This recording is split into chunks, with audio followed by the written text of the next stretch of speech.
സ്ഥിരീകരിക്കാൻ കഴിയുന്ന മരണം എന്ന് പറയുന്നത് 265 പക്ഷേ അതിനപ്പുറം നേരത്തെ നമ്മൾ സൂചിപ്പിച്ചതുപോലെ അന്താരാഷ്ട്ര മാധ്യമ ഏജൻസിയായ റോയിറ്റേഴ്സ് അടക്കം ഇത്തരത്തിൽ 294 മരണം വരെ റിപ്പോർട്ട് ചെയ്യുന്ന ഒരു സാഹചര്യമുണ്ട്. എന്നിരുന്നാൽ പോലും 265 മൃതദേഹങ്ങളാണ് ഇപ്പോൾ അവിടുത്തെ സർക്കാർ സിവിൽ ഹോസ്പിറ്റലിൽ ഉള്ളത്. അതുകൊണ്ടാണ് സ്ഥിരീകരിക്കുന്ന കണക്ക് 265 എന്ന് നമ്മൾ ആവർത്തിച്ച് പറയുന്നത്. പക്ഷേ അവിടുത്തെ പ്രദേശവാസികളിൽ ഇനിയും പലരെയും കണ്ടെത്താനുണ്ട് എന്ന ഒരു സാഹചര്യം കൂടി നിലനിൽക്കുന്നതിനാൽ ഗുരുതരമായി പരുക്കേറ്റവർ ആശുപത്രിയിൽ കഴിയുന്നു എന്ന സാഹചര്യം ഉള്ളതിനാലും മരണസംഖ്യ ഇനിയും ഉയർന്നേക്കാം എന്നുള്ള ആശങ്ക നമുക്ക് മുന്നിൽ ഇപ്പോഴും അവശേഷിക്കുകയാണ്, അല്ലേ?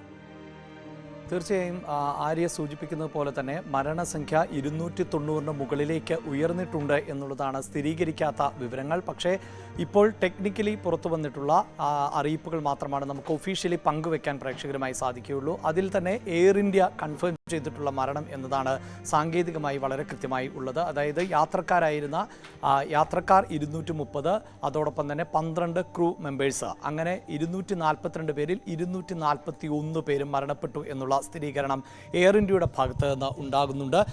ഇതിൽ തന്നെ 169 ഇന്ത്യക്കാർ ആണുള്ളത്, രഞ്ജിത ഉൾപ്പെടെ. 70 വിദേശ പൗരന്മാർ മരിച്ചിട്ടുണ്ട്. ആ 70 വിദേശ പൗരന്മാരിൽ 53 പേർ ബ്രിട്ടീഷ് പൗരന്മാരാണ്, 7 പേർ പോർച്ചുഗീസ് സ്വദേശികളാണ്, ഒരു കാനഡയിൽ നിന്നുള്ള പൗരനും മരിച്ചിട്ടുണ്ട്. മരിച്ചവരിൽ 11 കുട്ടികളും 2 കൈക്കുഞ്ഞുങ്ങളും ഉൾപ്പെടുന്നുണ്ട് എന്നുള്ളതാണ്. ഇത് സങ്കീർണമാകുന്നത് ഈ അപകടം ഉണ്ടായി വിമാനം തകർന്നു വീണത് BJ മെഡിക്കൽ കോളേജ് കോമ്പൗണ്ടിലേക്കാണ് എന്ന് നമുക്കറിയാം. അവിടെ ഹോസ്റ്റൽ മുറിയും ക്വാർട്ടേഴ്സുമൊക്കെ പ്രവർത്തിച്ചിരുന്ന സ്ഥലം കൂടിയാണ്. അങ്ങനെയാണ് മെഡിക്കൽ വിദ്യാർത്ഥികൾ അടക്കം മരണപ്പെട്ടിട്ടുള്ള സാഹചര്യം ഉണ്ടാകുന്നത്. ഈ മരണസംഖ്യയുമായി ബന്ധപ്പെട്ട വിവരങ്ങൾ കൃത്യമായി നമുക്ക് പങ്കുവെക്കാൻ പറ്റാത്തത് ഈ അപകടം ഉണ്ടായത് ഇങ്ങനെയൊരു പ്രദേശത്താണ് എന്നതുകൊണ്ടാണ്.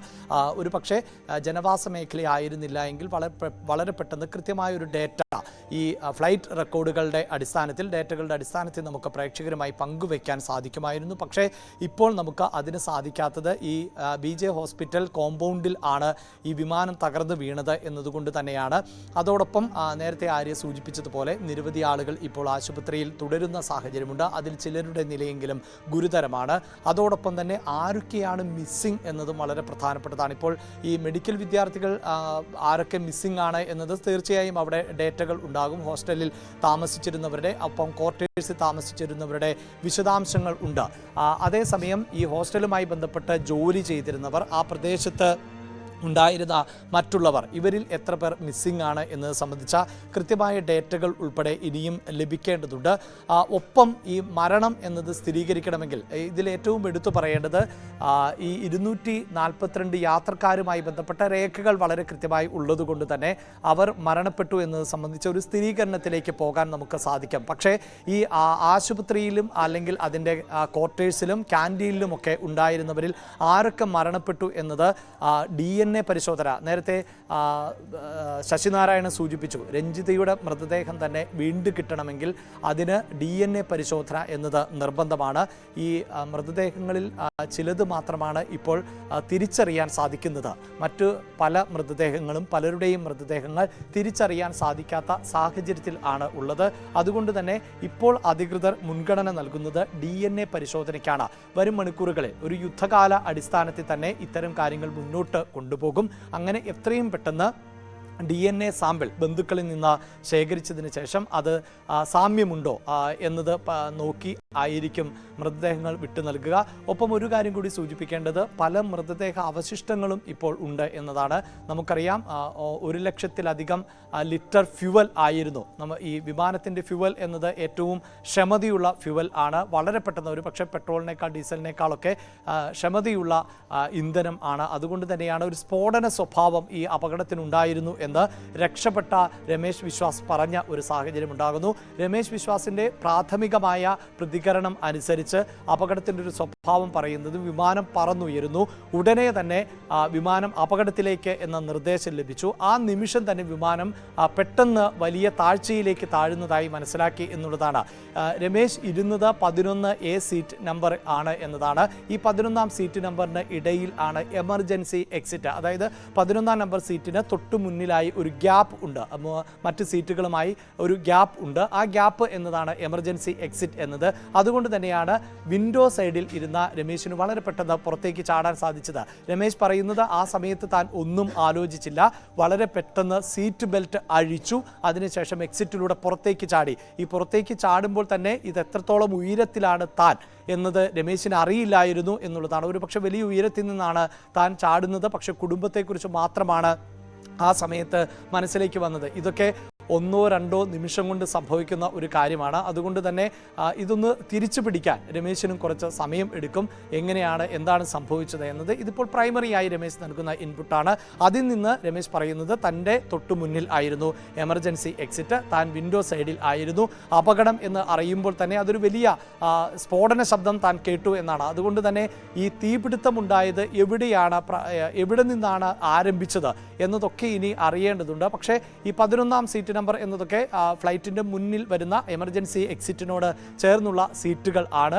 അതുകൊണ്ട് തന്നെ ആ ഭാഗത്തായിരുന്നില്ല ആദ്യം തീപിടുത്തം ഉണ്ടായത് എന്ന് വേണം പ്രാഥമികമായി മനസ്സിലാക്കാൻ. ഒപ്പം സീറ്റ് ബെൽറ്റ് അഴിച്ചു എന്ന് പറയുമ്പോൾ തന്നെ ഫ്ലൈറ്റ് പറന്നുയർന്ന് ഒരു നിശ്ചിത സമയത്തിന് ശേഷം മാത്രമേ സീറ്റ് ബെൽറ്റ് അഴിക്കാൻ ക്രൂ മെമ്പേഴ്സ് ഫ്ലൈറ്റിലെ യാത്രക്കാരോട് നിർദ്ദേശിക്കുകയുള്ളൂ. അതായത് ഒരു സേഫായ ടേക്ക് ഓഫ് നടന്ന് ആകാശപാതയിലേക്ക് എത്തി പിന്നീട് ഷെയ്ക്കിംഗ് ഒന്നും ഉണ്ടാകാത്ത പാതയിലൂടെ സുതാര്യമായി അല്ലെങ്കിൽ വളരെ കൃത്യമായി ആകാശപാതയിലേക്ക് കടന്ന് സഞ്ചാരപഥത്തിലേക്ക് എത്തി നമ്മൾ ഒരു യാത്രയുടെ ഘട്ടത്തിലേക്ക്, അതായത് ഉയർച്ച താഴ്ചകൾ ഇല്ലാത്ത കുത്തനെ വിമാനം താഴത്തേക്കോ ഒന്നും എയർ ഗട്ടറുകളിലേക്കൊന്നും കടക്കാൻ സാധ്യതയില്ലാത്ത ഒരു പാതയിലേക്ക് സേഫായി എത്തുമ്പോൾ മാത്രമാണ് സഞ്ചാരികളോട് സാധാരണ നിലയിൽ സീറ്റ് ബെൽറ്റ് അഴിക്കാൻ പറയുക. അപ്പോൾ രമേശിൻ്റെ പ്രാഥമികമായ പ്രതികരണത്തിൽ നിന്ന് ഒരു കാര്യം വ്യക്തമാണ്, സീറ്റ് ബെൽറ്റ് അഴിക്കുന്നതിനൊക്കെ മുമ്പ് തന്നെ, അതായത് നിമിഷങ്ങൾക്കകം തന്നെയാണ്.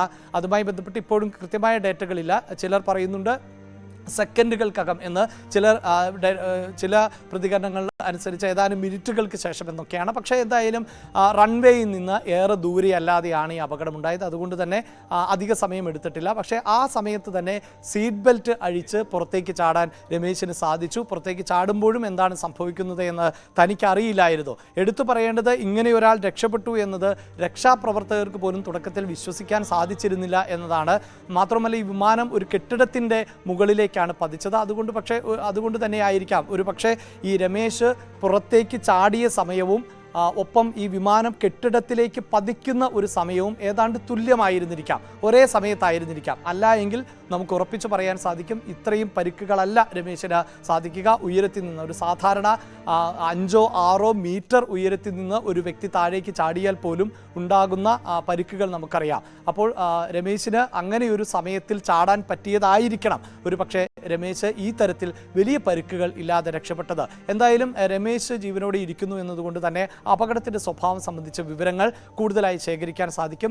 ഇനി മറ്റൊരു പ്രതിസന്ധി എന്നത് പലരുടെയും മൃതദേഹങ്ങൾ കത്തിക്കരിഞ്ഞ നിലയിൽ ആണ്. ഈ കത്തിക്കരിഞ്ഞ മൃതദേഹങ്ങൾ ഉണ്ടാകാം. ചില ദുഃഖകരമാണ് നമ്മൾ പ്രേക്ഷകരുമായി പങ്കുവെക്കുന്നത് എങ്കിൽ പോലും യാഥാർത്ഥ്യങ്ങളെ നമുക്ക് മറച്ചുവെക്കാൻ സാധിക്കില്ല. പല മൃതദേഹ അവശിഷ്ടങ്ങളും ചിന്നിച്ചിതറിയ നിലയിൽ ഒക്കെ ആയിരിക്കും. പക്ഷേ നമുക്കറിയാം ഒരു ദുരന്തം ഉണ്ടാകുമ്പോൾ, അപകടമുണ്ടാകുമ്പോൾ ഒരു ശരീര അവശിഷ്ടമെങ്കിലും ലഭിച്ചാൽ അത് DNA പരിശോധനയിലൂടെ തിരിച്ചറിഞ്ഞ് ആ ശരീരാവശിഷ്ടമടക്കം ബന്ധുക്കൾക്ക് വൈകാരികമായ യാത്രയെപ്പൊക്കെ നൽകാൻ ആഗ്രഹിക്കുന്നവർ ഉണ്ടാകും. ചടങ്ങുകൾ പല വിശ്വാസത്തിൽ ഉള്ള ആളുകൾ ഉണ്ടാകും. ഈ യാത്ര തിരിച്ചവരിൽ പലരും ദൈവവിശ്വാസികൾ, ഈശ്വരവിശ്വാസികളൊക്കെ ആയിരിക്കാം. അവർ പല ജാതിയിലും മതത്തിലുമൊക്കെ പെട്ടവരായിരിക്കാം. അതുകൊണ്ട് അന്ത്യകർമ്മങ്ങൾ നിർവഹിക്കുന്നതിന് ശരീരഭാഗങ്ങൾ വിട്ടു നൽകാൻ സാധിക്കുന്നുവെങ്കിൽ തീർച്ചയായും അങ്ങനെ വിട്ടു നൽകും. അവിടെ ഉണ്ടാകുന്ന ഒരു ബുദ്ധിമുട്ട് എന്നത് ഈ പല ശരീരഭാഗങ്ങൾ ലഭിക്കുമ്പോൾ ആ ഓരോ ശരീരഭാഗവും ആരുടേത്, അത് ഒരേ DNA സാമ്പിളിലേക്ക്, അത് പല ഭാഗങ്ങളായി ലഭിക്കുന്ന ശരീരഭാഗങ്ങൾ DNA പരിശോധനയിലൂടെ ഇതാരുടേത് എന്ന് സ്ഥിരീകരിച്ചുകൊണ്ട് ഒരുമിച്ച് മാത്രമേ ആ മൃതദേഹാവശിഷ്ടങ്ങൾ ഒരു വീട്ടിലേക്ക് അയക്കാൻ സാധിക്കുകയുള്ളൂ. നമ്മൾ മലയാളികളേറെ ദുഃഖത്തോടെ രഞ്ജിതയുടെ മൃതദേഹം വരുന്നതിന് വേണ്ടി കാത്തിരിക്കുന്നു. ആ കുടുംബത്തിൻ്റെ ദുഃഖത്തോടൊപ്പം നമ്മളെല്ലാവരും പങ്കുചേരുമ്പോഴും ആ യാഥാർത്ഥ്യത്തെ നമുക്ക് മറച്ചു വയ്ക്കാൻ സാധിക്കില്ല. രഞ്ജിതയുടെ മൃതദേഹവും DNA പരിശോധന പരിശോധനയിലൂടെ മാത്രമേ തിരിച്ചറിയാൻ സാധിക്കുകയുള്ളൂ. ഇതിൽ മറ്റൊരു വെല്ലുവിളി എന്നത് ഈ വിമാനാപകടത്തിൽ മരിച്ച അല്ലെങ്കിൽ വിമാനത്തിൽ യാത്ര ചെയ്തിരുന്നവരുടെ മാത്രം മൃതദേഹമല്ല തിരിച്ചറിയേണ്ടത്. അതോടൊപ്പം തന്നെ അവിടെ മെഡിക്കൽ വിദ്യാർത്ഥികൾ ആയിരുന്നവർ, അവിടെ മറ്റ് ജീവനക്കാർ ഉണ്ടായിരുന്നുവെങ്കിൽ, അതല്ല എങ്കിൽ വേറെ ആരെങ്കിലും, നമുക്ക് ഒരു അപകടമുണ്ടാകുമ്പോൾ ഏത് സാധ്യതയും തള്ളിക്കളയാൻ സാധിക്കില്ല. കാരണം ഇതൊരു റെസ്ട്രിക്റ്റഡ് ഏരിയ ഒന്നുമല്ല എന്നാണ് നമുക്ക് മനസ്സിലാക്കാൻ സാധിച്ചിട്ട്. ഒരു പക്ഷേ ഏതെങ്കിലും ഒരു വിദ്യാർത്ഥിയുടെ സുഹൃത്ത് പോലും ആ സമയത്ത് അവിടെ ഉണ്ടായിരുന്നോ, ഏതെങ്കിലും ഒരു സുഹൃത്തിനെ കാണാൻ മറ്റൊരു സുഹൃത്ത് അവിടെ വന്നിരുന്നോ, ഇതൊന്നും നമുക്ക് ഈ ഘട്ടത്തിൽ പറയാൻ സാധിക്കില്ല. അപ്പോൾ മരണസംഖ്യ 290 മുകളിലേക്ക് പോകുമ്പോൾ ഈ മരിച്ചവർ ആര് എന്നത് സംബന്ധിച്ച ഡേറ്റയൊക്കെ ശേഖരിച്ചു വരണമെങ്കിൽ കുറച്ചുകൂടി സമയമെടുക്കും. അപ്പോൾ മാത്രമേ മരണത്തെ സംബന്ധിച്ച് ഒരു ഫൈനൽ കൗണ്ടിലേക്ക് ഒരു കൃത്യമായ സ്ഥിരീകരണം ഇത്ര പേർ ആണ് ഈ അപകടത്തിൽപ്പെട്ടത് എന്ന് പറയാൻ സാധിക്കുകയുള്ളൂ.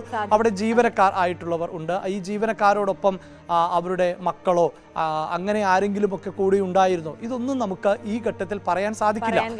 ഇപ്പോഴും തെരച്ചിൽ തുടർന്നുകൊണ്ടിരിക്കുന്ന ഒരു സാഹചര്യമാണ്. മാത്രമല്ല, മൃതദേഹങ്ങൾ ഇനിയും തിരിച്ചറിയാനുണ്ട്, കാണാതായവർ ഉണ്ട് എന്നുള്ളതാണ് അവരുടെയൊക്കെ ബന്ധുക്കൾ പറയുന്നത്. അപ്പോൾ അവിടെ പരിശോധനകൾ പുരോഗമിച്ചുകൊണ്ടിരിക്കുകയാണ്. 265 മൃതദേഹങ്ങളാണ് ഇപ്പോൾ സിവിൽ ആശുപത്രിയിലുള്ളത്. അതിനപ്പുറം മരണസംഖ്യ ഉയർന്നേക്കാം എന്നതാണ് നമുക്ക് മുന്നിലുള്ള ആശങ്ക. 294 പേർ ഇതിനോടകം കൊല്ലപ്പെട്ടു, 24 പ്രദേശവാസികൾ തന്നെ കൊല്ലപ്പെട്ടു എന്ന തരത്തിലുള്ള സ്ഥിരീകരിക്കാത്ത റിപ്പോർട്ടുകളൊക്കെയും ഈ ഘട്ടത്തിലും നമ്മുടെ മുന്നിൽ ഉണ്ട് എന്നുള്ളതാണ്. മടങ്ങിയെത്താം.